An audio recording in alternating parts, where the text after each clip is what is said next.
Have you ever noticed the pattern? That unsettling, almost orchestrated series of events that unfolds in the 24 to 48 hours after you release alone?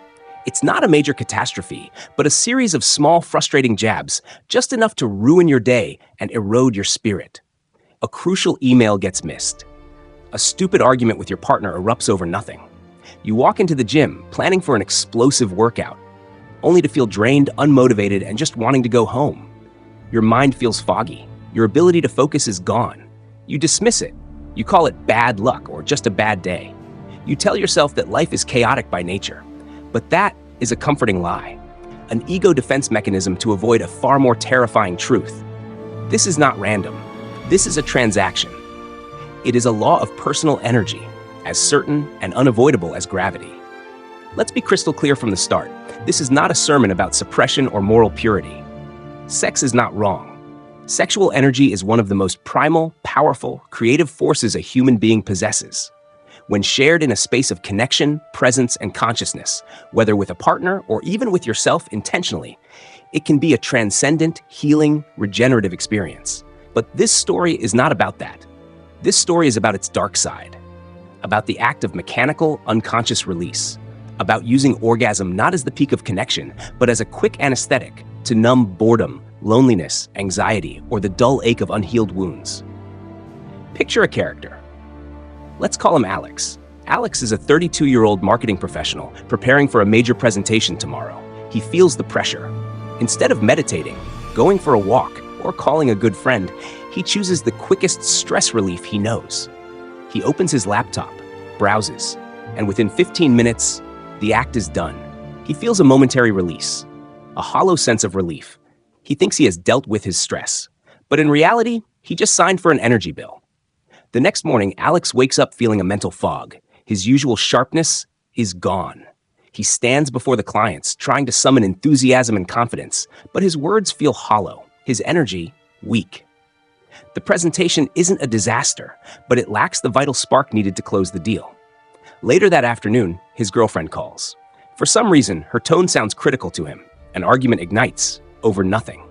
Alex ends the day feeling defeated, irritable, and alone. He blames the clients, his unreasonable girlfriend, a day of bad luck. He never makes the connection that he paid for this exact day with his own life force the night before. This is the energy bill. You are engaged in an exchange. You trade a few seconds of physical pleasure, a brief escape from an uncomfortable reality, for hours, even days, of living in a state of depletion, brain fog, impotence. You're borrowing pleasure from your own future, and the interest rate is cripplingly high. It's paid for with your mental clarity, your motivation, your charisma, your inner peace. And the most terrifying part? Most men don't even know they're making this transaction. They just keep paying the bill, day after day, wondering why their lives feel stuck and full of frustrating obstacles. So what is the actual mechanism behind this bad luck? Why is unconscious release so destructive? The answer lies deep within human psychology, in the concept of the shadow, pioneered by psychologist Carl Jung. Your shadow is everything about yourself that you have rejected, suppressed, and banished to the basement of your subconscious. It is the storehouse for all your insecurities, your past traumas of rejection, your silent rage, and your ugly desires that you refuse to admit you have. It is the wounded man inside you. Normally, a healthy, energized ego acts as a gatekeeper, keeping these contents in check. But when you unconsciously release your energy, you create what can be called an energy vacuum.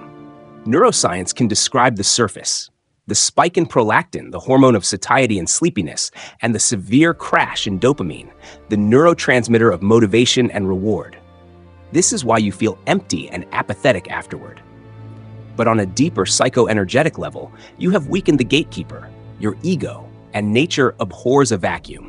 The empty space you've just created is immediately filled. It is filled by your shadow. The demons you've tried to keep locked away are now free to roam the halls of your mind. Consider another example. Michael, a software engineer, has just had a stressful week. It's Friday night. He's home alone and decides to relax. After his release, he feels empty. A moment later, his girlfriend, Sarah, texts him, "Hey, remember to take out the trash in the morning. Love you." In a normal, energized state, Michael would text back, "Okay, babe, love you too." But in his depleted state, the gatekeeper is asleep. His shadow takes the wheel. Sarah's text is no longer a loving reminder. Through the lens of the shadow, it becomes, "She thinks I'm useless. She's always ordering me around. She doesn't respect me." These thoughts don't come from nowhere. They are echoes of old wounds, perhaps from a controlling mother or a toxic past relationship. Michael doesn't reply. His silence worries Sarah. When she calls, he answers curtly. A fight breaks out. Michael is projecting his own insecurity and feelings of powerlessness onto Sarah. He's no longer arguing with the woman he loves. He's fighting ghosts from his past. He's punishing her for wounds that others inflicted. This is how the shadow sabotages your relationships from the inside out. And it doesn't just stop there. When the shadow rises, it colors your entire perception. Constructive feedback from your boss sounds like a personal attack. A challenge at work looks like an insurmountable mountain. The external world hasn't changed, but your internal world has become dark and threatening. You become hypersensitive, defensive, pessimistic. You are no longer the captain steering your ship. You are a terrified passenger being thrown about by the waves of your own inner storm. Think of your life force, your sexual energy, as a currency. This isn't just a flowery metaphor, it's a functional description. It is the capital you use to buy or to build the reality you desire. Every day, you have a certain energy budget. How you spend it determines the quality of your life. When you consciously conserve and transmute this energy, you are like a wise investor. You invest it in your career, your health, your relationships, your personal growth. This investment yields returns, bringing you more energy, confidence, and opportunities. Conversely, when you release unconsciously, you are like a compulsive gambler. You blow your entire bankroll on a few seconds of fleeting excitement, only to wake up the next day broke and empty. This energy bankruptcy manifests in concrete ways across every area of your life. 1. Creative power and decision-making. Sexual energy is creative energy. When you are depleted, your problem-solving ability is also depleted. Imagine David, a freelance graphic designer. His best ideas usually come in the morning after a good night's sleep. But he has a habit. Whenever he feels stuck or bored in the evening, he turns to pornography. The next morning, he sits in front of a blank screen. His mind is flat. The creativity is gone. He can't make bold decisions for his clients. He procrastinates on difficult projects. His business stagnates, and he wonders why he's lost his magic. He didn't lose it. He spent it the night before. 2. Charisma and social confidence. Confidence is not just a thought pattern. It's an energetic state. A man full of vitality walks into a room, and people feel it. He has a certain gravity, a presence. His eye contact is steady. His voice resonates. His body language is open. But when you are depleted, that gravity vanishes. You become anxious, inward, avoidant of eye contact. You feel invisible. This is why so many men report that after a period of retaining their energy, they suddenly get more attention from others. Not because their looks have changed, but because their energetic frequency has changed. They are broadcasting a signal of abundance instead of neediness. 3. Motivation and discipline. Dopamine is the molecule of motivation. Pursuing long-term goals requires a steady supply of it. But orgasm, especially when stimulated by novel pornography, causes an artificial flood of dopamine, followed by a severe crash. Your brain gets fried. The next day, normal activities, working, exercising, no longer provide enough of a dopamine hit to feel rewarding. Why work hard for a small reward when your brain knows it can get a massive one with just a few clicks? This is the trap of instant gratification. You are training your brain to be lazy and to crave only extreme stimulation. Your discipline erodes, and your great ambitions fade into a fog of apathy. You see, the world doesn't just happen to you. You are actively creating it every single day by how you allocate your most precious resource. Every decision, every action, every thought requires energy. And when you are energetically bankrupt, you no longer have the capacity to build the life you want. You only have enough power to react to what life throws at you, usually from a state of weakness and defense. It would be naive to assume this struggle is purely a matter of individual discipline. You are not fighting this battle in a vacuum. You are living in a system that seems specifically designed to exploit and drain your life force. This is the dark truth of the modern world.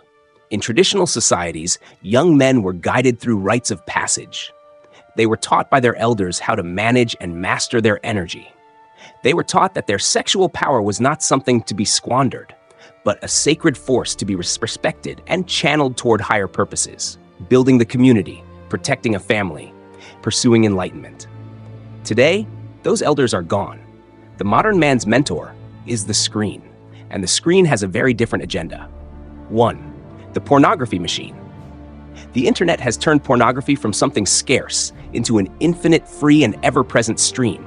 Studies, like those compiled by neuroscientist Gary Wilson in Your Brain on Porn, show that constant exposure to novel porn hijacks the brain's reward system. It creates an addictive loop. You need more and more novel, extreme stimuli to get the same level of release. You are training your brain to find real humans boring and to only respond to pixels on a screen. It doesn't just drain your energy, it erodes your ability to form a deep connection with a real person. 2. The culture of instant gratification. From fast food to social media, we live in a world that worships the immediate. We are taught that any discomfort must be instantly soothed. Feeling bored? Scroll TikTok. Feeling lonely? Swipe on Tinder. Feeling stressed? Go for the easiest release. This culture does not teach us how to sit with discomfort. It does not teach us how to tolerate the tension required for growth. It creates a generation of emotionally weak men, incapable of delaying gratification, incapable of pursuing goals that require persistence and sacrifices. Unconscious release is just one symptom of this larger disease. 3. The perfect consumer. Think about it. What kind of man is an energetically depleted man? He lacks the drive to start his own business, so he remains a compliant employee. He lacks the confidence to build deep relationships, so he seeks superficial connections and consumes products that promise to fill his emptiness. He lacks the mental clarity to question the system, so he accepts the reality presented to him. An energy-depleted man is the perfect consumer and an easily managed citizen. He is not a threat. He is not a creator. He is not a leader. This is not a conspiracy theory. It is simply the mechanics of systems that seek profit and power. A powerful river of energy can generate electricity, but it can also break a dam. Modern society has built countless small dams, social media, porn, video games, junk food, to divert and dissipate your energy flow, ensuring it never reaches the force that could create real change in your life or in the world around you. Realizing that you are living inside a sophisticated trap is the first step to escaping it. Upon facing this truth, the first reaction for many men is shame and a determination to suppress. They clench their fists, trying to use willpower to crush their desires. This is a fatal mistake. Suppression is not the answer. It is just the other side of the same wasteful coin.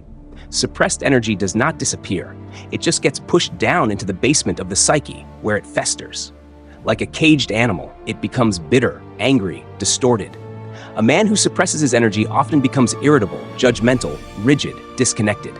He may become contemptuous of women or obsessed with moral purity, but he is still a slave to his energy, just in a different way. The path of the conscious man is not suppression, but transmutation. Like an alchemist who doesn't seek to destroy lead, but to turn it into gold, you do not seek to destroy your sexual energy, but to raise its frequency and use it as fuel for your evolution. This is an active process that requires awareness and practice. Step 1. Identify the trigger. Become a scientist of your own experience. When the urge for unconscious release arises, pause. Don't judge. Just observe. Ask, what just happened? Did you have a bad day at work? Are you feeling lonely? Are you bored? Did you just see a stimulating image on social media? Identify the trigger. The urge is often just a symptom of a deeper, unmet need. Step 2. Sit with the discomfort. Instead of immediately acting on the urge, try something radical. Do nothing. Just sit and feel that energy in your body. Feel the restlessness, the tension. Don't run from it. This is shadow work in its most practical form. By sitting with the uncomfortable feeling, you are telling your nervous system, I am safe. I can handle this feeling. I do not need to escape. Every time you do this, you are building a new emotional muscle, the muscle of self-mastery. Step 3. Redirect the flow. Once you have observed and tolerated the energy, you can begin to redirect it. Energy must go somewhere. If you don't give it a conscious outlet, it will find the easiest one. Let's revisit Alex. This time, when he feels the work pressure and the urge rises, he recognizes it as an attempt to flee from his anxiety. Instead of opening his laptop, he puts on his running shoes. And he doesn't go for a light jog. He sprints, pushing his body to its limit. He channels all that pent-up tension and energy into every stride.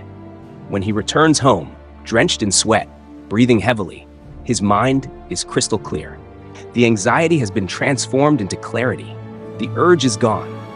He has alchemized raw energy into physical power and mental focus.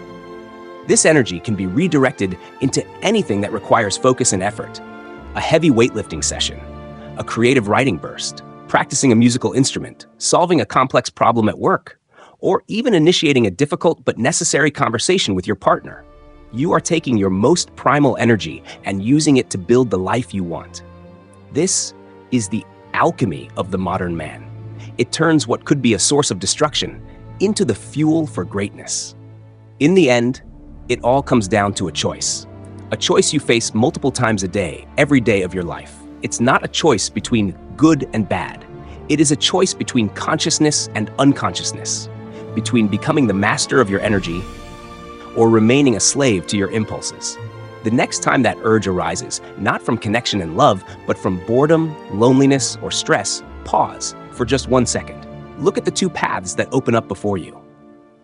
The first path is familiar, easy. It promises instant relief, a brief escape. But look further down that path, and you will see a faded, foggier version of yourself tomorrow. A man with a cloudy mind, depleted motivation, easily irritated, wondering why his life feels stagnant. That is the path of depletion.